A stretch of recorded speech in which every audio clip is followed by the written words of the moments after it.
You ask Tiger to solve. This deals with linear equations with one unknown. The final result is x equals 4. Let's solve it step by step. Group all x terms on the left side of the equation. Subtract 8x from both sides. Group like terms.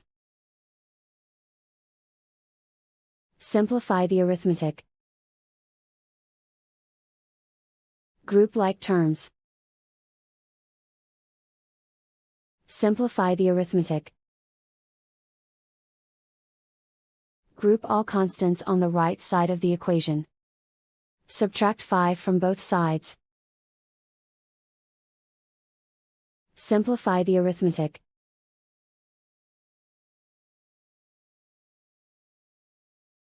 Isolate the x. Divide both sides by -3.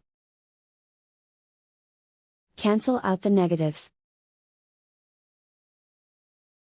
Simplify the fraction. Cancel out the negatives.